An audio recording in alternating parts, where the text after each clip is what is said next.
On episode 8 of Get Real with Casey Kasem, I got to talk to the DFS dude himself, TJ Hernandez.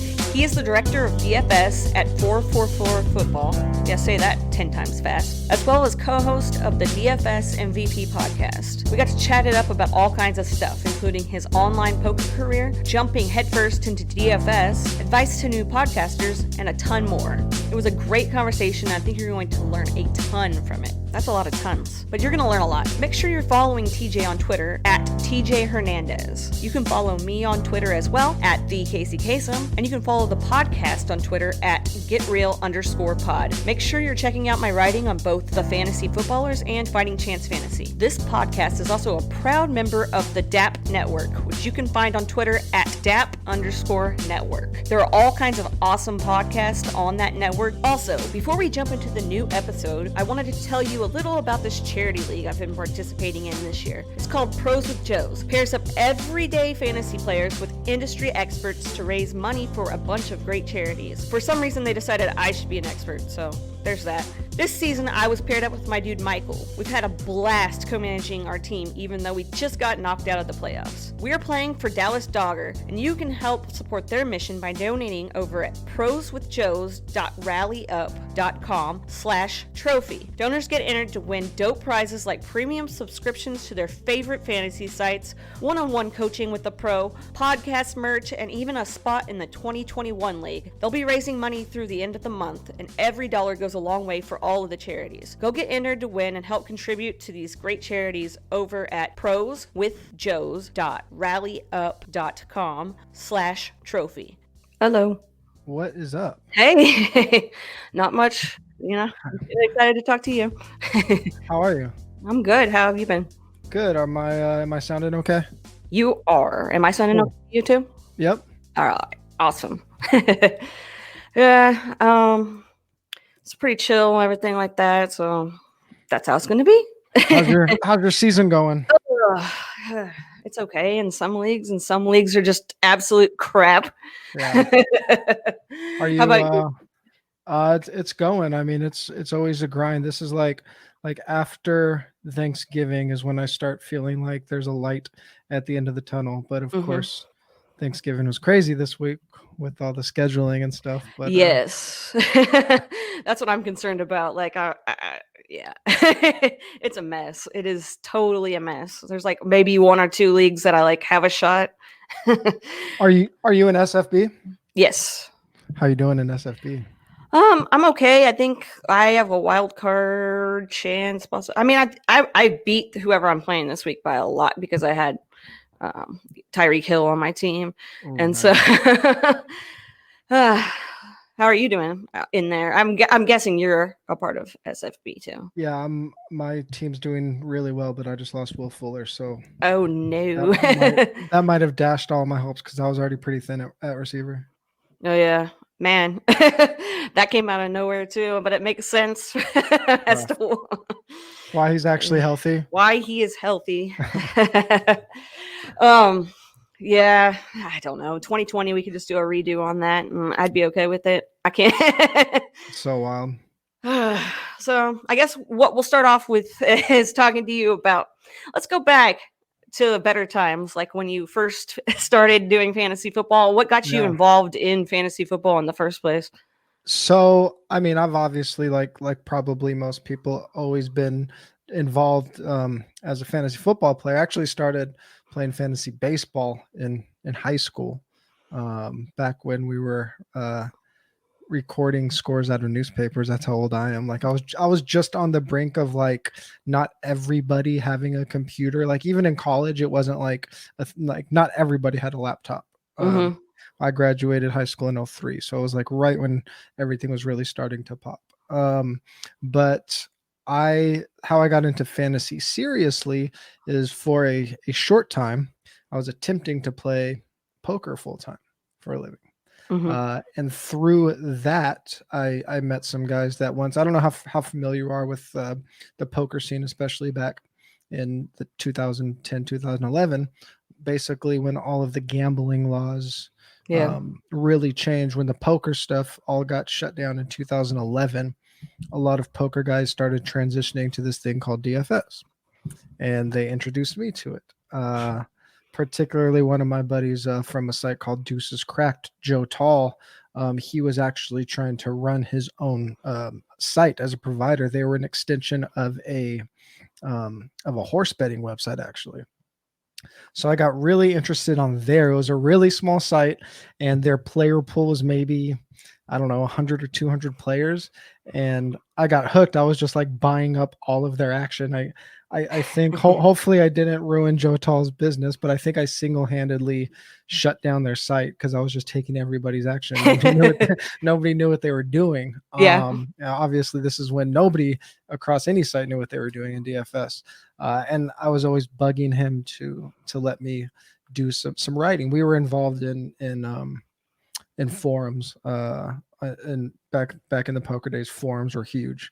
Now everybody's using Slack for whatever website. I think RotoGrinder still has a forum, but I don't know how active it is. But back in the day, forums were really big. So that's kind of, I was like, we were putting all of our content on these forums for poker. And that's kind of how I got known in the poker world. So I said, hey, let me write for your site. Bugged him. Long story short, he never really came through. But one day he hit me up and say, hey, I have these guys that I heard they're looking for a writer. They actually sent me a link. And those guys were Dave Lochran and Ryan Hodge. They were running a fantasy site together. Now Haji is doing a bunch of his own stuff, doing some stuff with Labs. He was the 4for4 for a while. And I believe Laffy's with Osimo now, but he's been with Fantasy Insiders. That's actually where they brought me over. So those guys brought me on. Luckily, I had a sample of just like a blog that literally 0 people were reading. I was just sending it to Joe to try to get it on his site. So literally 0 views besides me editing it. And they brought me on, and it kind of snowballed from there. That's a super awesome story, because like most people's experience with it is nowhere near what you went through. Well, I was lucky to be at the early stages of it, like it's one of these things where you look back, and I didn't have any master plan at all. When I was trying to play poker, I had no business trying to play poker. Like I was barely making enough to pay rent, and it was only because they were giving out so many bonuses at the time. But if I hadn't went after this thing that I thought I would be good at in some roundabout way, I never would have been introduced to this other thing, So it was a little bit of serendipity, a lot of luck. Yeah. And you went to college and you got a finance degree, is that right? Correct. Yeah. I went to San Diego State. And that's another thing. I mean, I went to San Diego State, got a finance degree, graduated in 2007, going into the 2008, like the biggest crash in our history. So I graduated college, and I was still waiting tables in college, and there were obviously anything that back then, the biggest job posting site was Craigslist. Like Monster wasn't even as big as Craigslist at the time. Every single job that was called finance, it was really just door-to-door sales. There was nothing available. So I just kept waiting tables. And I mean, I started making more money playing poker than I was waiting tables. And I mean, again, it wasn't that much money, but I was like, shit, I'm 22 and I'm making a couple grand. I'm making a couple grand a month playing poker. Let me just ride this out. Who cares? That's a ton of money. Yeah. Especially at 22. When you're 22. Oh yeah. No ramen tonight. Right. So you did that. You did the poker thing, and you were big into that. How is transitioning over to DFS? Was that a long process, or did you do it right away? And also, how are they kind of similar, kind of different from one another? Yeah, I mean, I was actually a little like there was I'll say there's probably a year lag time in there where I was really resistant to, because I mean, at the time, I want to say DFS started almost immediately. I want to say it was Taylor Caby. I could be wrong, but I want to say draft day popped up almost immediately after all the poker stuff went down. It might have already had a little bit of legs, but I was a little resistant to it just because I had just, less than a year before tried to do this poker thing, which was like the first big risk I'd ever taken. So there's probably a year period where I wasn't like even really thinking about it. And luckily I had these smarter people in my life. They're like, just try this thing out. You'll like it. You're good at this kind of stuff. So from the content side of things, I probably got started right away, like I said, just in that experience with Joe's website, Mm-hmm. bugging him and just doing stuff my own, just kind of like without even really thinking about it or articulating it in my head, just seeing this avenue. Because I guess the biggest thing from a poker background is that at least I had enough foresight from poker to know that content was going to be a huge part of this DFS thing. Obviously, it already was with fantasy, but I mean, shoot, even back then, and like '08, I think Barry had only been with ESPN for 3 or 4 years, so there wasn't this explosion of content yet. But I knew that DFS, because there's money involved, people are going to be looking for content creators. So I really focused on the content side of things, and again, not because like I had this master plan to go into what I'm doing now, but just because I had already seen it happen before with poker. So I figured it would be a way for me to sneak in the back door without necessarily being like one of the top DFS players. And then I obviously worked on my game. But I mean, as far as data and analytics and studying and doing the homework, like there's a ton of overlap with poker and DFS. I think a ton of people have talked about that. The lines are probably a little bit more blurred than a lot of people would realize, but there's a lot of similarities for sure. Yeah, and I remember that time period with the whole poker and then DFS coming like right there, overlapping just about. Were you worried about, you knew what happened with fantasy or with poker? Were you worried that with DFS legislation was going to be like a uphill battle, really hard for you to have to like deal with? Because I know Yeah. Texas, I mean, it took us forever. Is that where you're at in Texas? I'm in Texas, yes. So crazy story, exactly what you're talking about. I I don't know how involved you have been on the DFS side of things, but obviously that was a huge concern because I had my livelihood ripped away from me overnight. Like the Black Friday Mhm. poker thing, we woke up one day and all of our money was frozen. It was crazy. That is crazy. And most of us had, and obviously in retrospect are really stupid, but when you're 22, 23, you're not thinking about it. Like a lot of us had a huge percentage of our net worth on those sites. Now, granted, our Mhm. net worth was like, in the 5 digits, not the sevens, but still, Yeah. still a lot of money. But that was definitely a reason that, I mean, just having that taste in your mouth from how quick the government could rip it away, without any warning. That definitely contributed to it. And then we started seeing resistance almost right away. I don't remember what year it was, but it was FSTA in Dallas. The day we got to Dallas, FSTA was the day that Texas said no more DFS in Texas. And it was crazy. And it was kind of like this here we go again feeling, and at the time I was just starting to get I wasn't full-time yet, but I was involved enough where I was going to FSTAs and whatnot. But I mean, there was this thing in the back of our head or at least in the back of my head where it's like, do I reinvest my time into this thing that we're not sure what the future is going to be? And then there was the things with New York. There was a couple other states where like there was a year where it was pretty tumultuous, but the saving grace was that the DFS sites, it seemed at least they were trying to be very transparent. DraftKings and FanDuel were based in the US.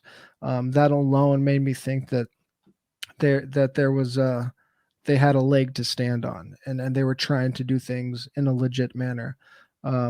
So I mean, it was definitely a concern. And obviously, we're still battling it. Like there's still a lot of states where Mhm. you can't play DFS. Texas, one of them, correct? No, I can play Oh, you guys DFS. are okay. Okay. Yeah. Or I'm doing something wrong. They No, got you're right. something Right. going on. No, I'm just kidding. It's Yeah. hard to Texas keep is track, good. but yeah, it was. I mean, it was a huge concern. Mhm. Well, also, do you think you'd be playing DFS now? You'd be involved in it like you are if poker didn't get shut down? Um, well, who knows where DFS would be as an industry if poker Right. didn't get shut down, Exactly. but I had, like I said, I had no business trying to play poker full time. Like Black Friday was probably the best thing that ever happened to me. I was like, I was paying rent, and at the time it was still just early. Like people were getting so good that like the games were starting to get unbeatable. Luckily, again, I was a break even poker player, and they were just handing out bonuses back at this time. They had these. I don't remember if Poker Stars was calling it Zoom or Full Tilt was calling it Zoom, but you could just play like as many hands as possible, and as long as you didn't lose, you would still make a couple grand a month off bonuses. But yeah, I mean, I had no business trying to play poker full time. Well, now you're right. So, how was the writing thing? How did that? Were you involved in writing prior to, or was that your first taste of actually getting involved with writing? I mean, yeah, I still really don't consider myself a good writer. I look at these guys like Denny Carter, like Matt Harmon, who I came up with, and you Mm-hmm. read these people that have went to school for this, or at least done something tangentially related in a professional capacity, and reading their stuff, it's light years difference compared to something that I think something like I write. It was just something I kind of took upon myself to try to get good at, and hopefully the more I did it, the easier it would be to um, express my thoughts to a general audience. And like I said, I think a lot of it goes back to me just being in this position where I don't know what the hell I'm going to do. This is a thing I like. Let me just keep trying it and just bugging somebody with these ideas. And then I had a lot of people like Denny Carter, like Josh Moore, the owner of 444, like the guys at Fantasy Insiders back in the day, like when I was still very green, that were patient enough to give me feedback. And a Mm-hmm. lot of it came from, I mean, reading Matthew Berry, reading Denny Carter, reading JJ Zacharyson, and like, how are these guys so keeping me interested with a bunch of numbers. So I really emulated a lot of guys like that, and I mean, just practice really. And I've always just had in the back of my mind, make kind of keeping my audience in mind. Can somebody that's never played before understand what the hell I'm trying to say? And like the joke I always kind of make is like, make sure I'm not writing for Twitter. A lot of us Right. get in the trap of trying to impress somebody with our article. And I mean, sure, you might get a lot of retweets and shares in our whatever 500 1,000 person bubble, but how many people outside of that are going to read it and really take value from it? So I still don't really consider myself a good writer. Growing up, all through school, I was always a math guy. I always numbers are my thing, and that's why things like poker and DFS have always made sense to me. Putting the words on paper. I mean, I still Wednesdays are my big day. I wake up every Wednesday. Tomorrow I'll wake up and think, all right, I have two really long Yeah. articles. I don't think it takes anybody as long as it takes me, but I plow through I don't know. It takes me a really long time to write an article. I feel like when I'm writing an article and then I see like, oh, it's going to be an 8-minute read for whoever, and then everybody else is like 4-minute read. I'm like, right?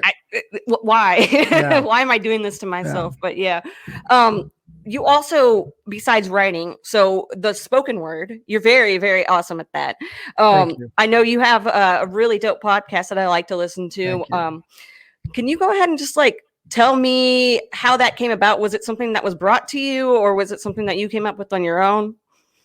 Yeah, again, going back to poker days, it was another thing that we were just kind of toying with.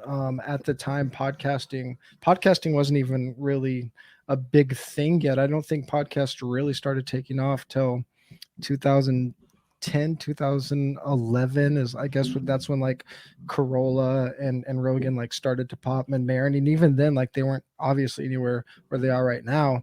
So Right. when I was playing poker 09, 2010, like we were dabbling with some podcasts on Deuces Cracked, and I was involved in a couple of them. So I was always doing it something for fun, and even in my home leagues we were doing I think I actually got this idea from like some of like Barry's. I don't think he called it Fantasy Life back in the day, but he was doing similar type things, like having a home league podcast, and we were Yeah.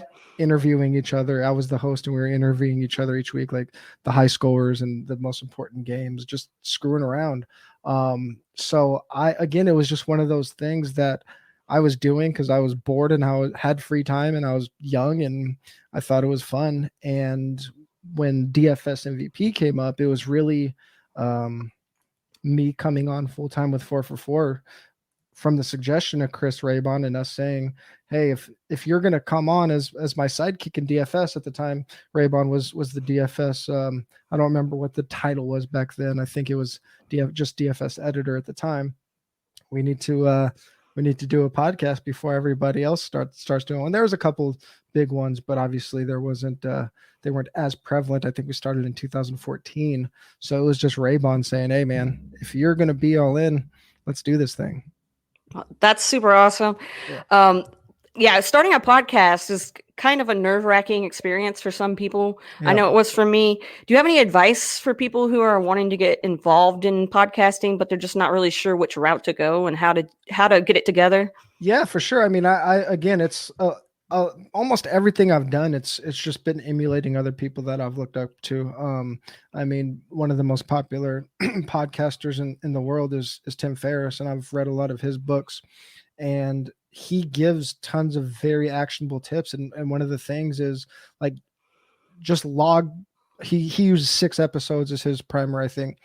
Get 6 episodes out. Make sure you like the content you're doing. Make sure you can put together however long, 30 minutes or an hour of content, and give yourself that chance to figure out if should you be doing a solo pod? Should you be doing guests? Are you doing the right time? Can you handle the scheduling? Can you handle the editing? Do you have the resources to outsource some of these things?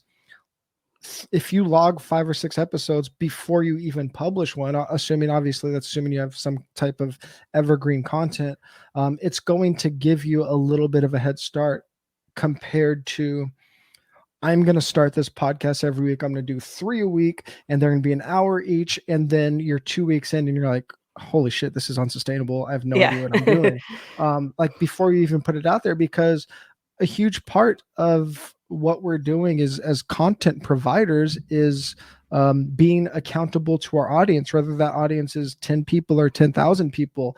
Once you have a base and you tell them this is what you're going to do, now you're accountable for that. So I think giving yourself that little bit of a head start is one of the best tips that I've ever read. And don't have any rules when you go into it. I mean, the whole point of this podcasting thing is there aren't any rules. We aren't subject to these big media companies telling us when we could put something out or what we can put out. And a lot of people think it doesn't matter if it's a football podcast, a life podcast, something that overlaps, or anything else. Like, if everybody in the industry is doing an hour podcast, why do you have to do an hour podcast? Why do you have to interview people? Why can't you do it on your own? Do you have to have video? Do you want to do video? Like, use that early time to figure those things out. I think a lot of people pigeonhole themselves really quickly because they have this idea and this vision. But it should be really fluid in the beginning. Everyone sees DFS MVP. That's one podcast that's gained a little bit of traction. I've had 405 that haven't gained any traction, and it's kind of that same trial and error thing. Does this work for me? Do I like this? And if the answer is no, that's okay. Maybe you need to try a different podcast. Maybe you're better doing video. Maybe you don't even like the subject matter that you thought. So I think give yourself a little bit of a head start, and you're going to figure all of those things out. That's great advice. When I started, I was doing a podcast with my friend, and it got to a point where it was just a little too much. We didn't put out too many episodes. Yeah. And then this opportunity came up, and I was like, well, a solo podcast that isn't time sensitive, I think that's something I could get behind. So yeah, I think people get discouraged really quickly. And I mean, we're at a point where you're trying to dive into an industry or a content type that it feels saturated. But if you are interested in something, someone else is going to be interested in it, and your audience might not find you right away. And if you really do like it, like that 6 episode thing, that doesn't mean try 6 episodes, put them out, and then if you don't have 5,000 listeners, you should give up. Like a lot of podcasts go a year, 2 years where they're only 100, 200, maybe less. But if you're really enjoying it, your audience is going to find you. And I think you really have to be uh, you have to have the confidence in yourself to understand what feedback is valuable from maybe from people that have done it before. And I think a lot of times those are going to be technical ideas, technical feedback. But as far as the content goes, if you're enjoying the content, I don't think anybody's advice is really going to be worth a damn. Like if you really like doing it, your audience is going to eventually find you. Right.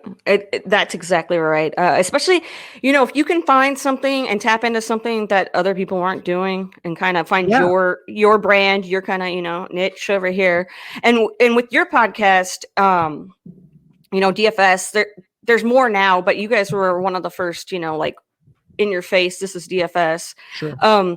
So yeah, I get it kind of feels oversaturated sometimes. But with the DFS stuff, were you guys, when you decided that you were going to podcast and get together and do that, you had a co-host, there's both of you there.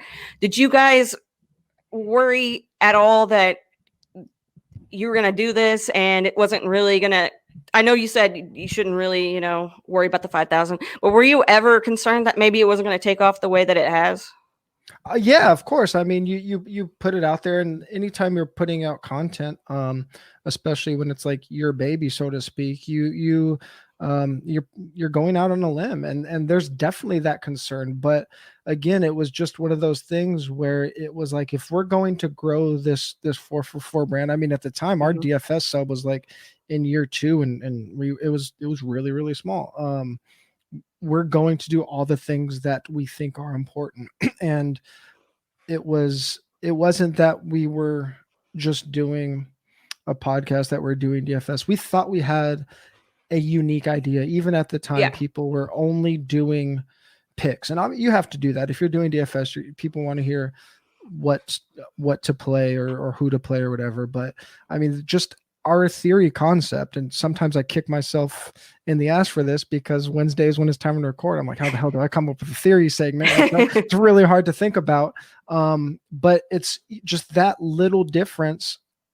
Tons of people have told me, like, if that's the difference. I love that part. And I think there are a lot of listeners we don't get because of that. But I think I don't think you could worry about that part of it. That's the part I really like, and the part that, I mean, Chris helped me grow it. He's not at 4 anymore, but right. That we were really adamant about, we're going to do this every week, no matter how hard it is. And luckily that unique niche did separate ours a little bit. And you just brought up the fact that Chris isn't there anymore. So you were with Chris for a while doing co-host duties on the podcast, and now you have Holden Kushner as. And how was the transition from going from one guy to another as a co-host? Night and day, because I mean, and both of them are awesome. I mean, Chris and I came up together, I guess, kind of. Like looking at, I mean, it's, I guess, like our industry's really only been booming for, I don't know, 6 or 7 years, but I still kind of feel like, kind of like in stand-up comedy, we have these kind of graduating classes or mini classes, people that came up at certain times, and Chris was kind of in my class where I was starting kind of all over the place. He was starting at Number Fire, and we came together on this like analytical tip, and we're going to feed off each other. We're going to try to be two smart DFS guys, and it worked great, and it was really fun, and I think that's what initially got it off the ground. And then we bring in Holden after Chris went over to Fantasy Labs. Holden is a straight up radio guy. He knows his DFS, but our interaction is very different in that he's lobbing me the questions and is like that crazy professional radio host, something that Chris and I could never bring to the table. Kind of analogous to what I was talking about with writing. I still don't feel like a writer, but I emulated these guys, and now I have Holden there just setting up these great, like, it really feels like this professional radio interview, and he does such a good job of reeling it in or just setting me up, and that experience is really fun. So it's different, and they've both been awesome, but it's been it's really cool to have that, actually, a podcast where I've been able to experience really two different ends of the spectrum. And I think that's another thing. Like people just have to let themselves evolve. Obviously, that was a little out of my control. Chris decided to go, to labs, but even just doing a little bit of a 180 in that respect, I think has been really good, and it puts a little more responsibility on me. Always need that, right? Got to be an Yeah, adult and all that stuff. yeah. Oh, if you were to tell somebody or give somebody some sort of advice, let's say that they want to have a co-host on their podcast, and let's say they can actually choose who they want as their podcast co-host. What kind of advice would you give to somebody who's looking for somebody to come on with them and kind of get the thing rolling? I would say find somebody that's punctual. That should be your number one thing. Especially if you're doing something like a sports podcast where things are very time sensitive. Mm-hmm. That punctuality and professionalism, I think, is really number one. And you hear podcasts like me and Holden, you hear podcasts like the Action Guys, like Denny and JJ, and they're having fun. But Right. I think that really all starts with they have worked together before, and they're all really professional. I've worked with all those guys in some capacity, and they're on time. And they're hitting deadlines and they're prepared. So I think a lot of people, their initial reaction is they want to go into it with their best friend. You think, oh, I sit on the couch and have a couple of beers with this person and watch movies. Why would I not want to talk to them for an hour every week? If that person isn't on the same wavelength as you professionally, I think it's going to end up being very frustrating. So I would say start with the professional side first, and then finding somebody that meets you somewhere where you guys can relate. It's going to be a better experience, I think. And I mean, it's like anything, like any job or sports team. Like there are people who they might not necessarily even be your best friend, but if you guys have a really good working relationship and you guys think similarly and are on the same wavelength, whether it is how to think about football or just how to approach the content of the podcast, that person doesn't necessarily have to be your closest friend, like, but you guys can still get a really good job done, and a lot of your audience, it's going to come across like you guys are best friends. I mean, I can't tell you how many FSTAs I went to in the early part of 4 for 4, and people are like, "Hey, where's Raybon?" I'm like, "I don't know. Text him. I'm not Raybon. What are you talking about? Like we What do you don't mean? live together, right? We know we're not the same person, right? We don't live together. We're not together 24/7. We actually live on different coasts."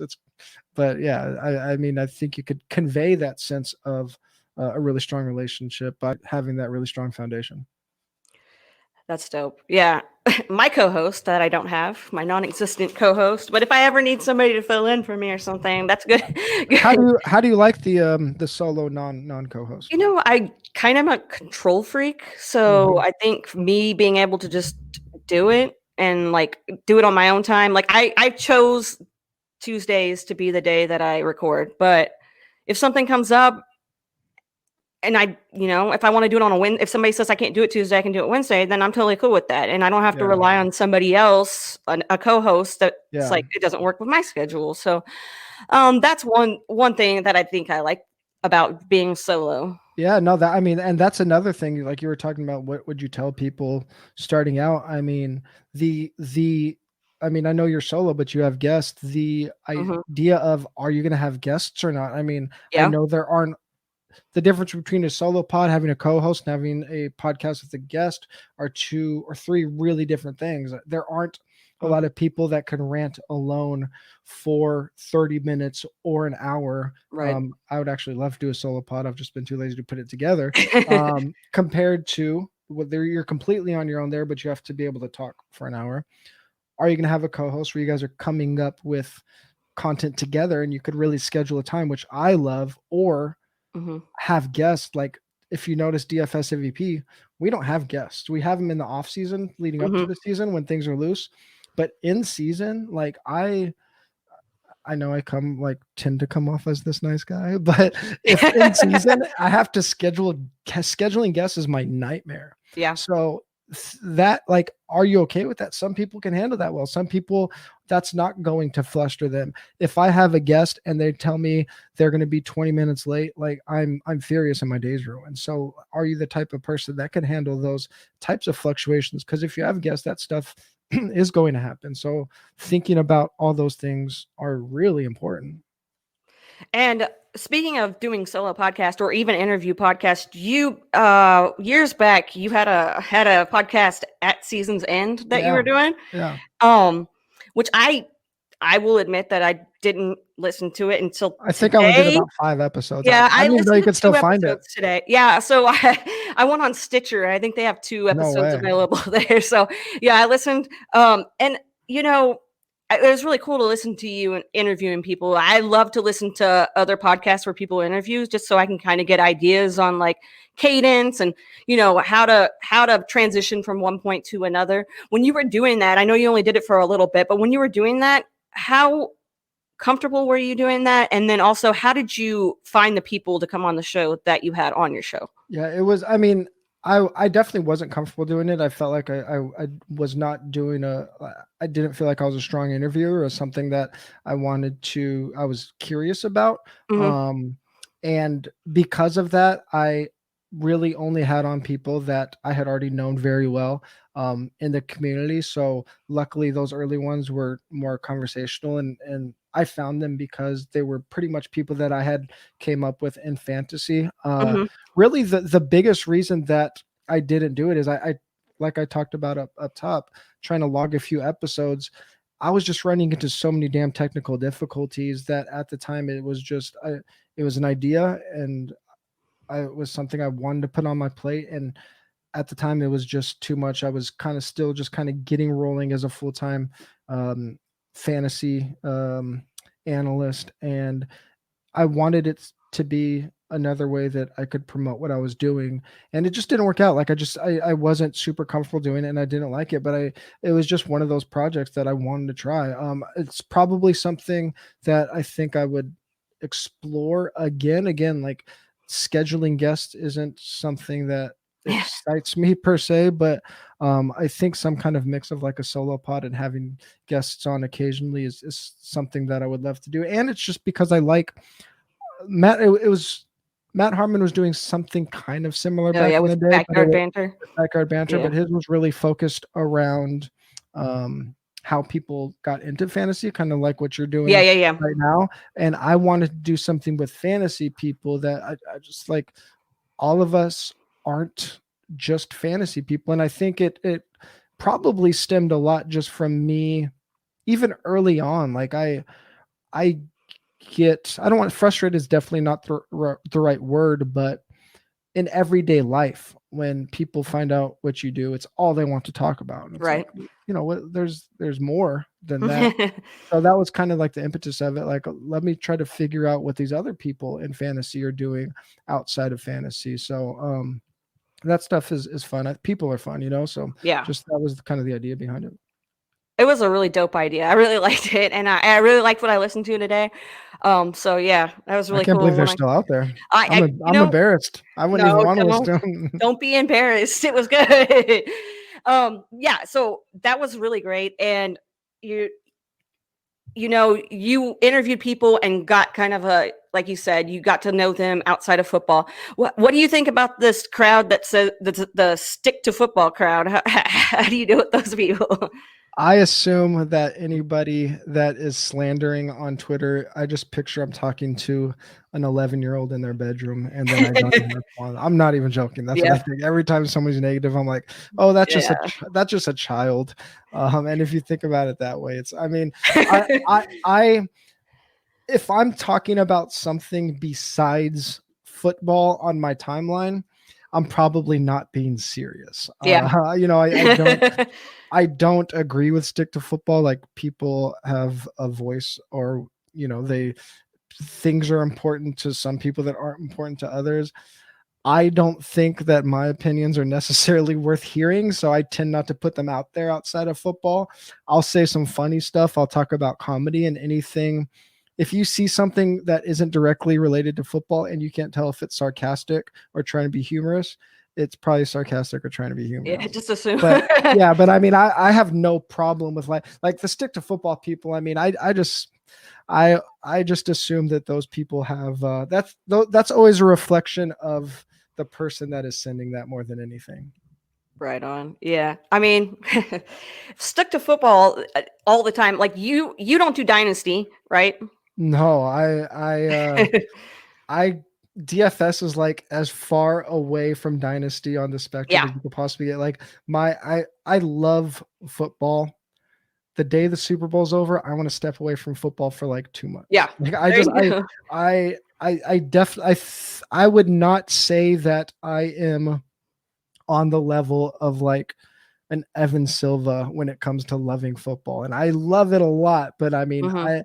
I'm just not the type of person that is going to live and breathe something every second of my life. And that's going to be a hindrance. Like I think, maybe you can get to the top 90th percentile in your field. Maybe you're not going to be the 99.9 percentile, but I think there's a lot more to life than football. So I like to, breathe a little bit when I can. So the Dynasty crowd isn't over there poking you like, come on, like they did with me until I finally just buckled and, and They gave in. they don't have a chance of getting me on that side. I'm weak. I'm weak. Um, so so since DFS is your baby, the thing that you focused on the most, over at 444, which we've been talking a lot about, that's where you are. Yeah, You're the director of DFS over there. director. What exactly, to a person who's just looking at it like me and everybody else, that it's kind of like, what does that mean? What does that mean? That means I make sure that everything that we provide for somebody that's trying to be good at DFS is available and of high quality. So we have like almost any website that offers DFS content. Obviously, we offer written content, tools, lineup generators, all of the projections and whatnot. And I'm in charge of making sure that stuff is presentable and people are going to be good at DFS. So Luis, who is our digital director, him and I build the content plan together, and then Josh, the owner, with our development team, they build the tools, and I'm just in charge of looking at it and saying, is this what a DFS user is going to want? And then Luis and I team up, look for really good, high quality writers, and luckily there have been a lot of them. And I edit their stuff. I definitely don't want to say I manage them because they are very self sufficient, and just do a really awesome job. And I just have to make sure they don't have spelling errors, pretty much. That's awesome. Yeah. Get your Grammarly out and Yeah. you'll be all right. Exactly. um, do you think that Twitter is a tool for fantasy football in general that's really like helped the game blow up? For sure. I mean, especially when like early in the 2012, 2013 days, if the community was so small Mhm. that we were anything you shared got picked up by a lot of really big names. And if it wasn't for, I would say if it wasn't for Twitter, I probably wouldn't have a job, but it's still I mean, for all the negativity it gets, it's still an amazing community. And we've seen people that don't necessarily have to get involved make a very concerted effort to get involved, to share, starting all the way at the top. Matthew Mhm. Berry, Evan Silva, JJ, Brad Evans, Andy Behrens, all of these guys that are at the top of Heath Cummings, all these guys that are at the top of very prominent websites that were very early in the game have been more than gracious. And I mean, sharing my stuff, sharing other people's stuff, you still see all of the biggest names in the community sharing new writers, new thinkers. And you can't deny that people have done an amazing job of that. And especially in DFS, I mean, you could definitely look at the what you might call tout wars, and it might look kind of feisty sometimes, but everyone, I mean, for as competitive as our community is, the support is really overwhelming. And you go to something like DFS, and these guys who we've all looked up to forever, they're all going to sit down and have a beer with you and talk to you and give you advice and give you their time and aren't in a hurry to get anywhere else. They are really invested in the community, and it really shows. It's on Twitter and outside of Twitter. Yeah, it's super awesome. The people that the bigger name guys, like even, you know, a guy that has 10,000 followers or whatever, or a girl that has 10,000 followers, whatever, and they reach out to me or they retweet my stuff, or you see like, you know, like the Matthew Berries and Yeah. you know, Andy's and everything else, like when they Shoot, reach out to you, your homies, yeah, the footballers do it great. yeah, they do. And it's so awesome because I was interacting with them before I even, you know, started writing over there. And Yeah. it's just so cool that these guys, they're just like, I'm have you here. We're just you know, you guys are just human. So like the newbies like us who are like just trying to come up in the game, it's so cool to have you guys like retweet our stuff or like reach out to us or whatever. Or say yes, I'll come on your podcast. Because I mean, seriously. Well, let me tell you this.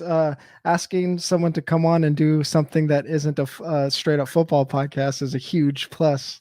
Yeah. Oh, yeah. Everybody said that. Like, I will ask people if they would come on, and they're like, "Well, do you have a show sheet or anything?" I'm like, "Dude, we're just talking. I don't know what to tell you." Okay, Perfect. awesome. I'll come on and do that. Yeah. And it works well for me too, because I don't have to sit here and be like, "Oh, you know, I can just ask you what I want to know," and it's for my own personal gain. But other people like it too, so whatever. So when it comes to being with 444, you said that you guys, you know, have those writers that you guys have over there that are super on point. You know, you make sure that you have quality product going out. Do you think that do people still read, basically is what I'm saying? Like, you know, because like I know that prior to writing, I read, but I only read what mattered to me, and I would skim stuff, right? Because I'm lame like that. So do you think that there's going to be a point in time where it all goes over to like podcasting and video and stuff, or do you think writing is still going to have a place? I think it'll always have a place because people still want to click on a page and see, especially when it's something like DFS, even if they're just looking for a list, which a lot of people are, they're still want to see it. It's still easier to click on a page, even if you're just skimming, scroll, look what the ideas are, than sit on a podcast, listen to what they're talking about, maybe have to take notes or remember what those picks are. So I think that writing is always going to have a place. Now, to answer your question, are people reading? Let's just say that I look at a lot of data, and time on page has gradually gone down over the last 10 years. You know, so I mean, when it comes to someone like myself or someone like you or anyone else doing this, we put in a lot of work. Right. You know, sometimes I'm laying down 3,000-4,000 words, whether it be in season or off season, and wondering if people are reading that can be discouraging. But then you have these hardcore people that they tweet you about this random ass stat that you put really deep in an article, or ask you these questions. So I mean, I think even if 3% of users are only really diving in and reading these things, there's going to be value there. You know, I mean, we're in a position, at least right now, where we can provide all of these different types of content, whether it's podcast, whether it's YouTube, whether it's an article, and people are absorbing it different ways. So I think as long as you can reach all these different audience types, you know, why not keep doing it? And then at the very least, there's SEO implications to it. But I mean, I try not to think that I'm writing just for SEO. But no, I mean, people read. The percentage of people, it's hard to tell. I mean, I have a hard time, you know, there's a handful of stuff I read, but I have a hard time sitting down and staring at a screen for 45 minutes. Yeah, I mean, I guess people like my wife, she plays fantasy football, but she's like the casual, you know, and she doesn't listen to podcasts or watch videos or anything. So having an article, you know, she'll be like, "Hey, Matthew Berry told me this." And, you know, I'm like, "When did he tell you that?" "Oh, in this article." "Oh, okay." So yeah, that kind of stuff. And there is a whole world outside of Twitter that isn't as obsessed with fantasy football as we are, you know? And so, yeah, you do have to find a fine line of giving the stats and giving that stuff, but also figuring out how to talk to people who are like you were saying earlier, you can't just stat. You got to be able to appeal to everybody. So yeah, that's awesome. And also some people aren't even getting paid to write. So they're putting out this content. They're not getting paid. They're spending hours upon hours writing articles for you to read. So the least you could do is at least, say like, I'll retweet that. High five. Good job. For sure. Yeah, for sure. Going back to 444 again. 444 is so fun to say. I also noticed that the account follows 444 people, so I didn't realize that until today when I was very on brand. Very on brand. It actually took me a really long time to get a follow from them, even after I started working there. That's hilarious. You had to wait till one of the bots dropped off. Yes, I did. There you go. Gosh. There's just so much that I've got notes that I've written to talk to you about, but I'm like going off into some different tangent, and I don't really care right now. I like tangent. I'm going to talk to you since COVID is a thing right now. If you're listening to this in the future, hi, COVID was a thing, and we had to deal with that, and the schedule's all kind of crazy and everything. Yeah. Do you look think it up? Google it. Google it. Yeah, use the Google machine. COVID. Do you think that COVID has brought more people to playing daily fantasy because their rosters are all screwed up, or do you think that it's the same? I only have a couple metrics to go off of, and it's users at 444 and what the sites look like as far as FanDuel and DraftKings users. The numbers have looked pretty normal throughout the season. One thing that I have noticed is and I don't know if this is unique to just a couple sites. It seems like there's been a really big mid-season spike. And again, I don't know if that is directly related to COVID. I definitely think that users that might not have otherwise played have been playing, whether it's because of free time or, like you said, because of concerns about how the fantasy leagues are going or actually what's going on. It seems like there's been a small influx of users. I mean, I haven't noticed anything like on FanDuel or DraftKings with sites spiking in terms of what they're offering in games. If I remember correctly, it's their games have stayed a little bit larger in terms of prize pools and users, whereas the last couple years, this time of year, those things usually start to shrink pretty rapidly. So I don't know. I don't think I have a great answer, but it does seem like people are a little bit more engaged right now, maybe because they just have nothing else to do. Yeah, that's what got me thinking about it today, is because I was like, maybe I'll set a lineup, and I was like, man, I've been setting up a lot more lineups lately than I'm used to, and I mean, I'm losing money like crazy, so maybe that's not a good thing between the alcohol, the Uber Eats, and playing DFS. But those first couple months of quarantine got a little out of hand. Yeah, a little bit, just a little bit. I'm like, I'm gonna save so much money because I'm not going out anymore. Little did I know.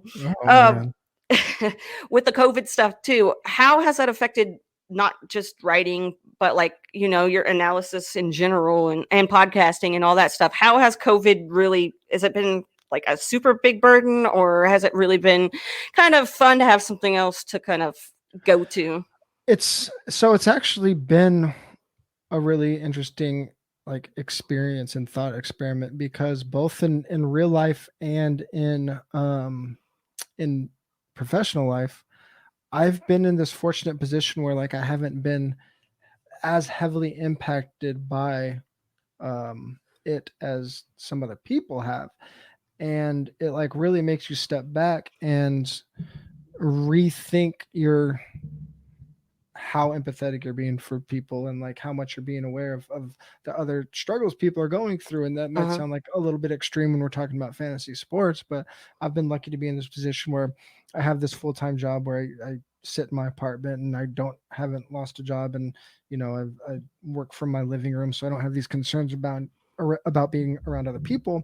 And then at the same time, DFS it's set up for something like this, because I'm restarting my season every single week. It's just, what's the information, who's playing, what are their salaries, and I'm ready to go.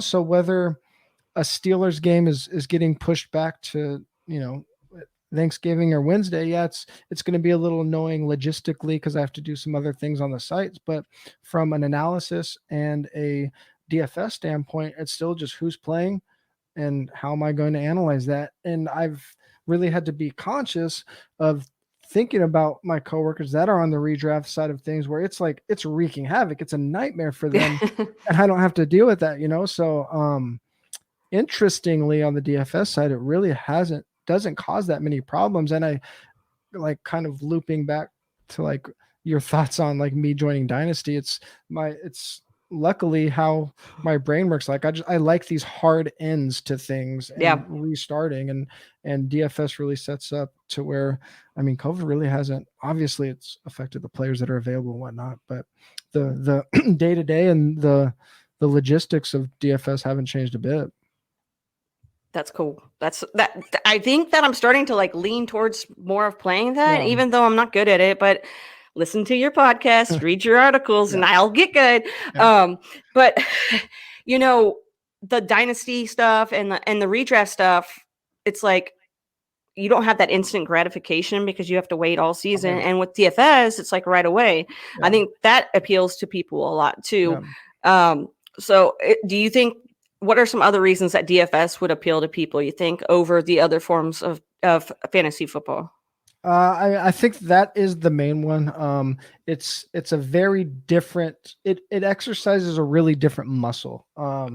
You are really analyzing not just your player pool, but you're analyzing the entire player pool, and it really makes you start to think on a different level. And even if you're only playing $5 or $10 a week, if you're taking it semi-seriously and reading a couple articles, the DFS research can really benefit what you're doing in redraft. Like if me being so entrenched in DFS, when it comes time for waivers or start sits, it's a no-brainer. There's no agonizing over those things because I've been doing it with 50 players instead of 2.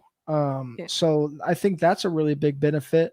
And there's upside. I mean, you can, I mean, I don't want to go back to like, the DraftKings lottery style advertising, but I mean, not even turning $20 into $1 million. Like you can turn $5 into $500 relatively easily. Are you going to do that every week? No, but you can set yourself up DFS. You can do the work. It's a lot of work. But where you are, if you're a decent player, you're really never losing that much. I mean, there's really bad weeks, but you can have these really big spikes. Like you can win what you would win in all of your fantasy leagues if you have a great year in 1 week. And I think that is really appealing to people. Now, I'm always cautious about selling DFS that way because it's really hard to do. And I don't think, I think you're doing people a disservice by saying you have all this upside. But I mean, the reality of it is the people that I talk to in my normal life that aren't on Twitter 24/7 like us or on these websites.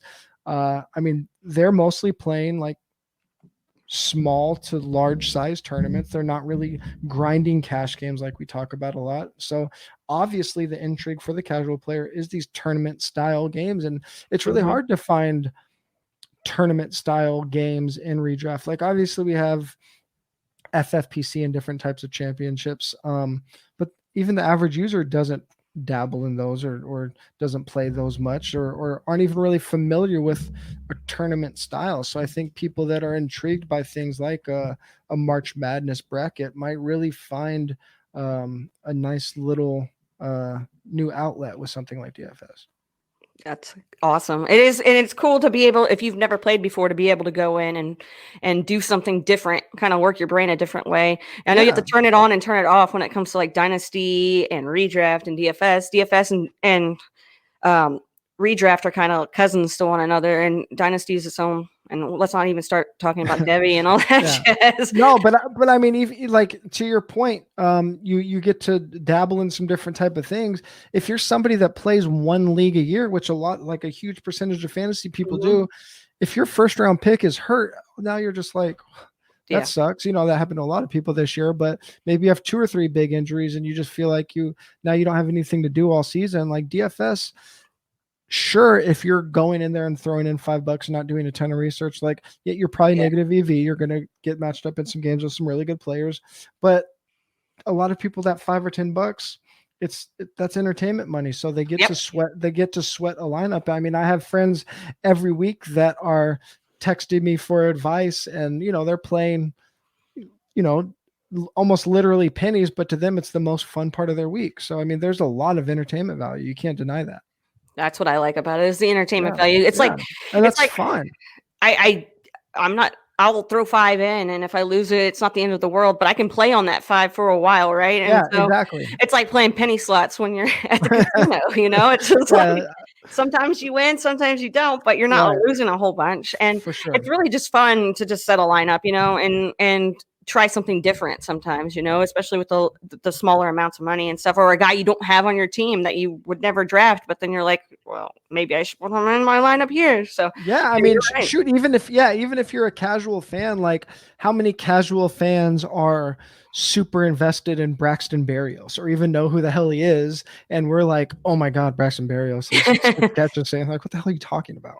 Like that's Yeah. fun. It's fun to get Yeah. that involved. And you start learning about other players that you wouldn't normally research and stuff. So, like you Yeah. said, 50 guys that you're looking at. Um, when I was going to say on Sunday, what is a typical day of watching football like with TJ Hernandez? But now it's like a Monday, Tuesday, Wednesday, Saturday even. But how are you when football's on?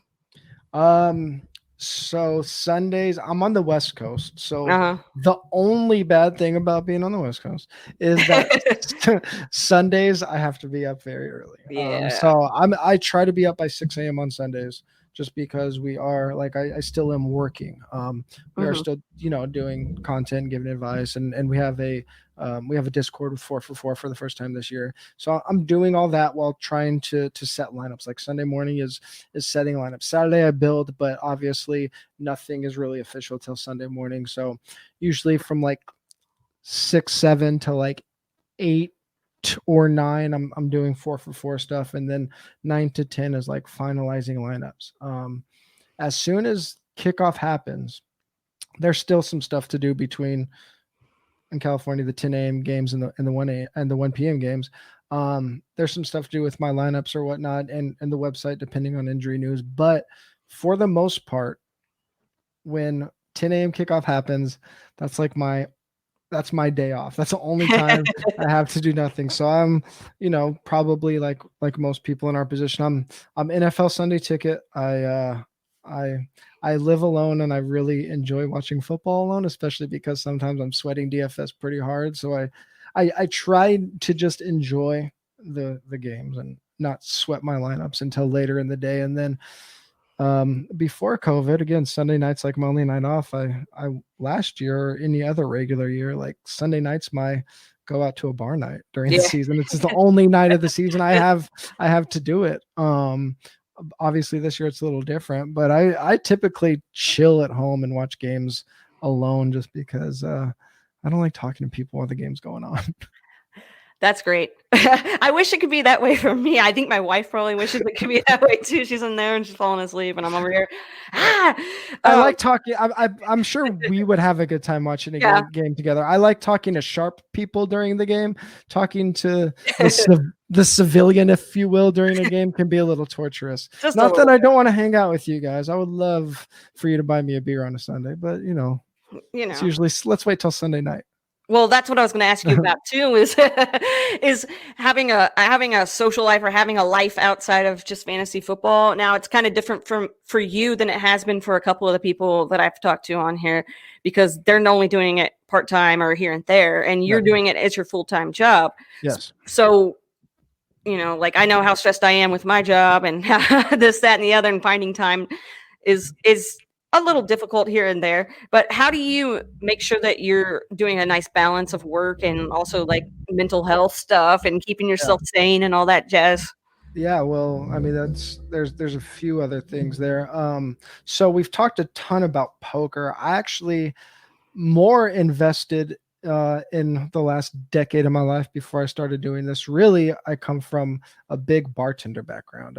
I mentioned that I was waiting tables in college, and I got really involved in bartending, and the period between trying to do poker and actually doing this full time, which actually didn't even happen until shoot, I don't think I was officially full time until 2017. So like a 7-ish year window there where I Hmm. was really into the bartending thing, managing bars, investing in bars. So I actually still have a toe in that world. So Uh-huh. social life wise, I'm still very much involved in that bar world from a professional standpoint. Like my goal is to one of my goals is to eventually have bars when that time is right, my own bars. So I'm still very much involved in that world. Obviously, a lot of it is sitting at bars and drinking, but I do know a lot of people in that world in San Diego. So that is my like sanity in terms of a social life. Even obviously, like I said, this year's been different, but Sunday night football, Monday night football, I'm usually out at a bar watching those games with non-football friends. As far as just like a life balance, I mean, I try to make it a point. Like again, on the West Coast, it's a little bit of a hindrance sometimes because by the time I wake up, people that I work with on the East Coast, some stuff is time sensitive, waking up to a million messages. I try to really make it a point to give myself 90 minutes, 2 hours at the beginning of the day to not do anything screen or work related. If I'm trying to, I try to start working by 9 a.m. I set my alarm for 7:30 just to unwind, have a meditation practice, do some non-football reading, sit on my patio and have a coffee and not talk to anybody. I really make it a point to not check my phone first thing in the morning. Not be on a screen for the first 90 minutes of my day. And those little things go a really, really long way. Just those couple hours a day. Always try to have my work done by the time I eat dinner so that for those last couple hours, I can just be off the computer, off of my phone. Um, Off of Twitter a lot. Like I don't assume that anybody's like hardcore paying attention to my Twitter, but outside of like Tuesdays and Wednesdays when I'm really banging content and Sundays when I'm watching the games, I'm not on Twitter a lot. I try not to be at least. And I think separating yourself from this, I mean, we're so, especially during the season, like it's so overwhelming and so involved. We Hmm. don't really have an hour on our week, it's pretty much nonstop. I don't know what your schedule's like, but I feel like I'm kind of always on the clock. And that's not a bad thing. I love this, but you just always have to be around. You always have to be conscious of what's going on, ready to edit an article or update something. So giving myself those, little breaks, that really is my sanity. Like being in silence for a couple hours before the day starts goes a long way. And then even like during someone who was it? I think it might have been Alan Lamb from uh, Fantasy Lab. Somebody actually just put a post out that was really good about taking like a obviously if you're playing redraft really heavy in a redraft, you can't do this, but DFS players like taking a slate off. Like you don't, there's no rule that says you have to play every single Sunday. Um, Hmm. or like not hardcore sweating every game, like sometimes I will purposely schedule something on a Sunday and miss some of the games. Like give yourself a mental break. Like this, it's a long season. We're super involved. So all of those little things really add up to sanity for sure. Yep, great advice. For real though, like just chill out a little bit, Yeah, stay off your phone. That's a problem that I have is that Yeah. I am constantly on my phone. I'm constantly getting yelled at and stuff And I because think, of it. yeah, I think like in the off season, and I mean it's like anything really. If you're trying to train yourself to be better at something, I think the off season is a really good time to practice all of those things so that when you are in like the stressors of this football season that you can implement those things. Because if you try to do it once the season starts, I don't think you're going to be very successful. So I like really make it a point in the off season to take a lot of time away from football, or at least as much as possible, and like get like meditation practices set up, or like find things that I like reading that aren't football related, or watching, or whatever your unwind is, or walking or running, whatever the hell it is, just something different that could break up your day. Yes, indeed. Well, my day is about to come to an end here because it's after 9. I know you're it's not there. You guys are lucky guys with your light. So what I'm going to do is just go ahead and have you tell everybody that's been listening to this where they can find you, plug all your stuff, all that jazz. Yeah, everything fantasy related is at 4for4.com. All of my content, all of my podcasts, the podcast is the DFS MVP. You could search that wherever you find podcasts. One of the cool things we're doing at 4for4 this year is our Discord channel. I'm on there a fair amount, but especially like Saturdays, we do an AMA where I basically answer any question you have about anything. It's usually DFS related, obviously, but we chat there. And then I'm there like all through Sunday morning, just talking about DFS. So that's been really fun this year. And then other than that, for any other sarcastic or trying to be funny stuff, you could find me at TJ Hernandez on Twitter. Well, if you're not following him, you need to go check all his stuff out. He's super dope, super awesome time chatting with you, TJ. I appreciate it. Yeah, that was awesome. Thank you, Casey. No problem. All right, guys, we'll see you next week. Later.